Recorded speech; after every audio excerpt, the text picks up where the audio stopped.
Students, आज हम नया टॉपिक स्टार्ट करते हैं, माध्यक। अपन ने जो पहले टॉपिक किया था उसमें समांतर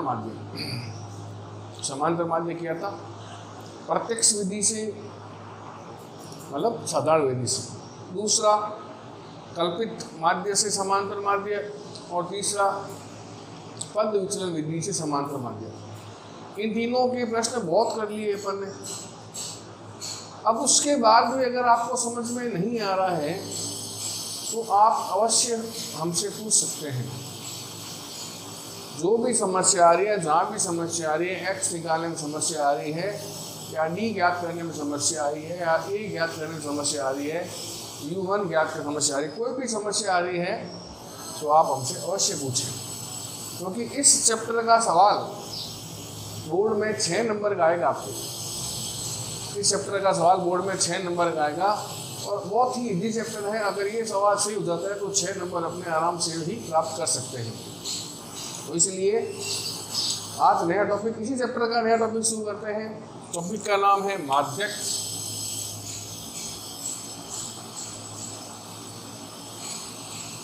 या इसको बोलते हैं माध्यिका, दोनों का एक ही नाम है।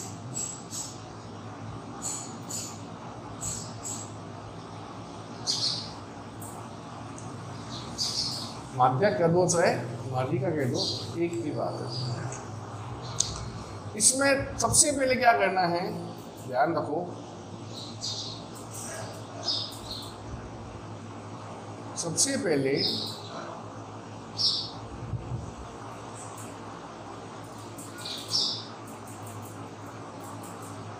संख्याओं को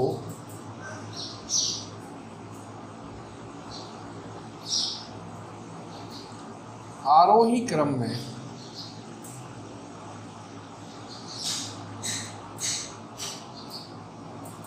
लिखेंगे।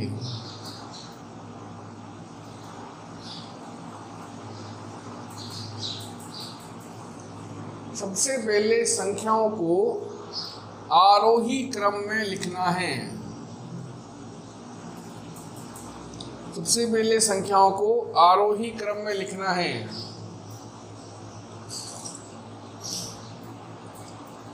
आरोही क्रम क्या होता है? आरोही क्रम क्या होता है? छोटे से बड़े की ओर।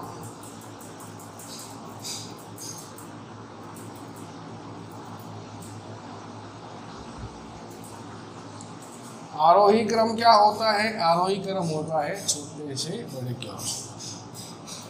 तो माध्यक या माध्यिका ज्ञात करनी है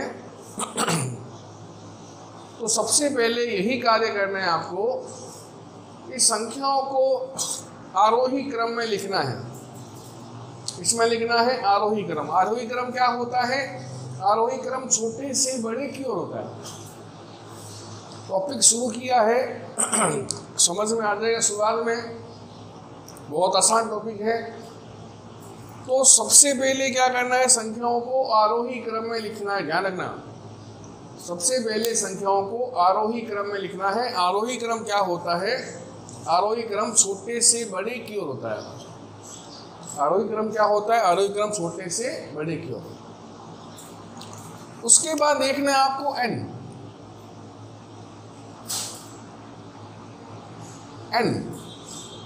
n दो प्रकार के होते हैं ना, छोटा n और बड़ा n। यहां मैंने छोटा n लिखा है।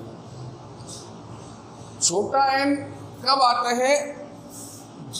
सब संख्याओं की गिनती करते हैं।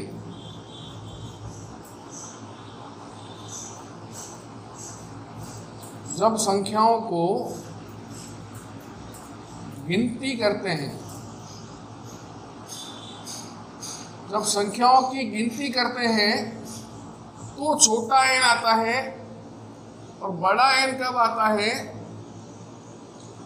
जब संख्याओं का योग करते हैं।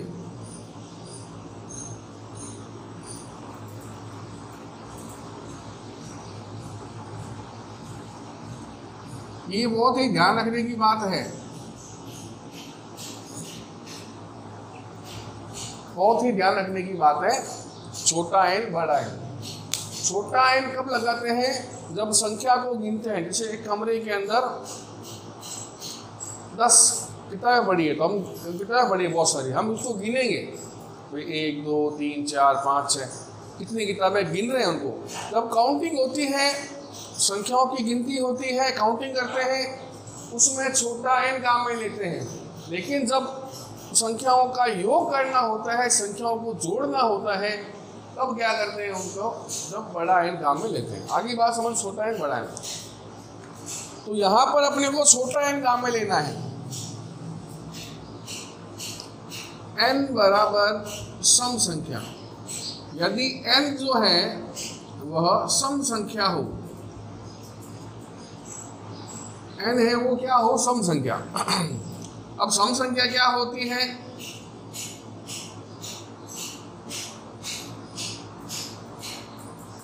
सम संख्या क्या होती है? जिस संख्या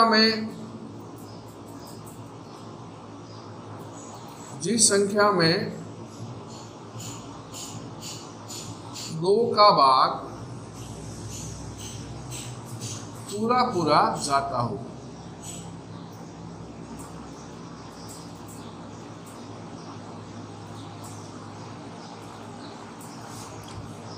n अगर सम संख्या है, सम संख्या होती है जिस संख्या में 2 का भाग पूरा पूरा जाता हो, वो सम संख्या कहलाती है। जैसे 2 4 6 8 10 12 14 है ना, जिस संख्या में 2 का भाग पूरा पूरा जाता हो वो क्या कहलाती है, सम संख्या।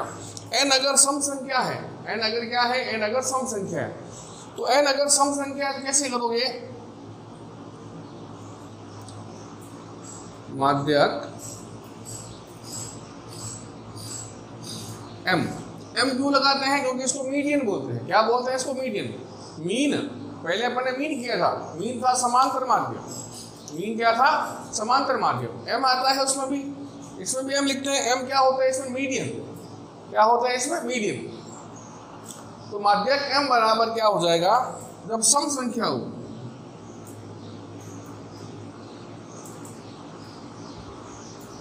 जब क्या हो, सम संख्या हो।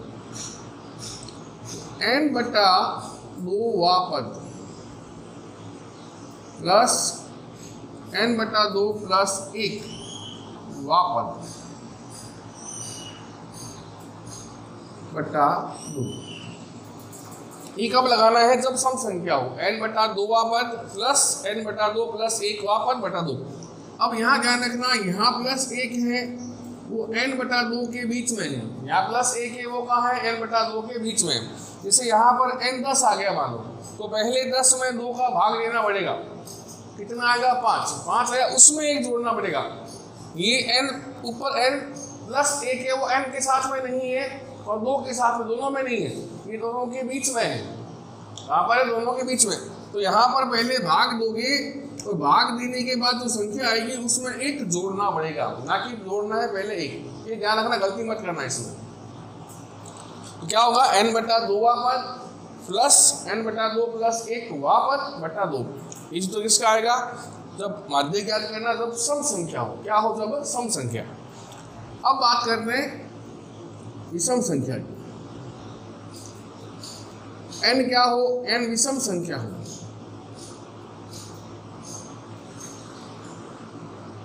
n क्या हो? विषम संख्या। अब विषम संख्या क्या होती है?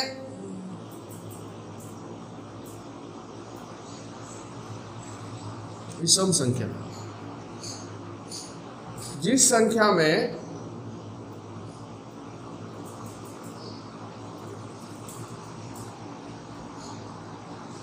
दो का भाग पूरा पूरा नहीं जाता हो,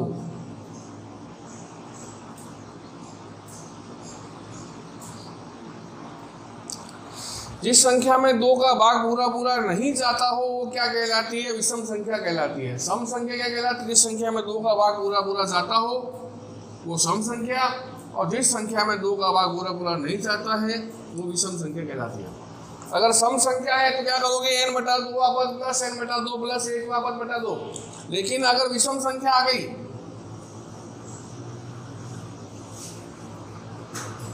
तो माध्यक m बराबर n प्लस 1/2 हुआ पद। अब देखो दोनों में अंतर देख लो, अपन ने सूत्र पहले ऊपर भी लिखा है। तो इसमें n/2 प्लस 1 अलग से है, n/2 है प्लस 1 अलग से है, लेकिन इसमें कहाँ है n के साथ में प्लस 1 है। जैसे अगर जो भी n मान लो 11 दिया हुआ है तो पहले 11 में 1 जोड़ना है, उसके बाद 2 का भाग देना है। n प्लस 1/2 है और यहाँ n/2 प्लस 1 है। इसमें पहले 1 जोड़ना है, फिर 2 का भाग देना है, इसमें पहले भाग देना है, उसके बाद में 1 जोड़ना है। आगे बात समझ में। अब देखो प्रश्न करते हैं छोटा सा इसका एक। जैसे संख्या लिखा हुआ है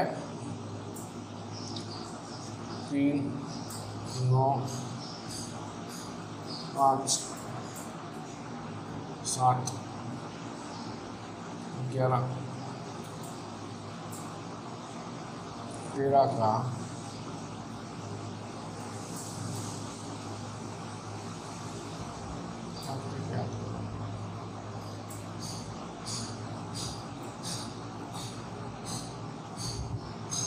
प्रश्न दिया हुआ है 3 9 5 7 11 13 का माध्य ज्ञात करना है। 3 9 5 7 11 13 क्या करना है? माध्य ज्ञात करना है। माध्य ज्ञात करना है। संख्या दी हुई है 3 9 5 7 11 13 संख्या दी हुई है। क्या करना है? इसका माध्य ज्ञात करना है। तो माध्य अगर ज्ञात करना है सबसे पहले क्या करना है? सबसे पहले संख्याओं को आरोही क्रम में लिखना है। सबसे पहले संख्याओं को आरोही क्रम में लिखना है। आरोही क्रम क्या होता है? छोटे से बड़े की ओर। आरोही क्रम क्या होता है? छोटे से बड़े की ओर। तो पहले लिखते हैं आरोही क्रम।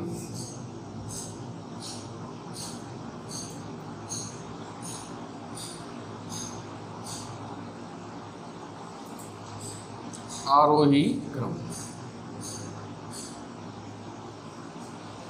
सबसे छोटा क्या है? देखो 3। 3 के बाद क्या आएगा? 5। 5 के बाद क्या है? 7। 7 के बाद क्या आएगा? 9। 9 के बाद क्या आएगा? 11। और 11 के बाद क्या आ जाएगा? 13। ये हो गया संख्याओं का आरोही क्रम। आरोही क्रम क्या हो गया? छोटे से बड़े की ओर। आरोही क्रम क्या हो गया? छोटे से बड़े की ओर। सबसे छोटी संख्या 3 है, उसके बाद 5 है, उसके बाद 7 है, उसके बाद 9 है, फिर 11 है, फिर 13 है। हो गया आरोही क्रम। आरोही क्रम करने के बाद क्या करना है? n देखना है, संख्याओं को गिनना है, संख्याओं की गिनती करनी, योग नहीं करना। इसमें क्या करना है? छोटा n का काम आता है जब संख्याओं को गिनती करते हैं। यहाँ पे छोटा n है, छोटा n, दोनों छोटा n ना। तो एक अब आता है जब संख्या को गिनना है। अब संख्या गिनते हैं, काउंटिंग करते हैं, कितना आ रही है? 1 2 3 4 5 6। कितनी आ रही है? 6। तो n बराबर आ रहा है 6। और 6 क्या है? एक सम संख्या है। क्यों है? क्योंकि इसमें 2 का भाग पूरा पूरा जाता है। n बराबर क्या आया? n बराबर 6 आया। n बराबर क्या आया? n बराबर 6 आया। संख्या छोटा n लिखा मैंने। छोटा n कब आएगा? जब संख्याओं को गिनती करते हैं। संख्या गिन ली अपन ने, कितनी आई? 6 आई। तो n बराबर 6। और 6 क्या है? सम या विषम? सम। सम क्यों है? क्योंकि इसमें 2 का भाग पूरा पूरा जाता है। सम क्यों है? क्योंकि इसमें 2 का भाग पूरा पूरा जाता है। आगे n बराबर 6 सम संख्या आ गई। अगर सम संख्या आती है क्या करोगे? सम संख्या क्या करोगे? n/2 वापस प्लस n/2 प्लस 1 वापस बटा 2। तो ये काम आएगा। माध्य m बराबर n/2 वापस प्लस n/2 प्लस 1 वापस बटा 2। n/2 वापस प्लस n/2 प्लस 1 वापस बटा 2। अब जहां पर n है वहां उसका मान क्या आएगा? उसका मान 6 आएगा। n का मान 6 है ना गिनती करने पर।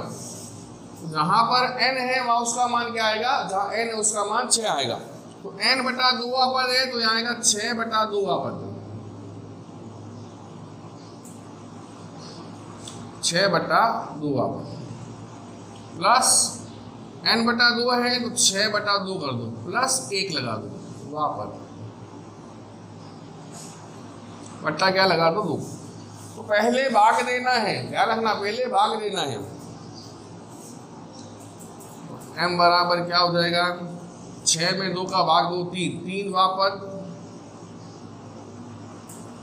प्लस 6 में भाग दो 2 का 3 प्लस 1 लगा दो। अभी तक भाग देना है, पहले गलती मत करना, पहले भाग देना है उसके बाद में 1 जोड़ना है। पहले मैंने भाग दिया है 6 में 2 का, कितना आया 3 आ गया। अब इसमें जोड़ेंगे 1,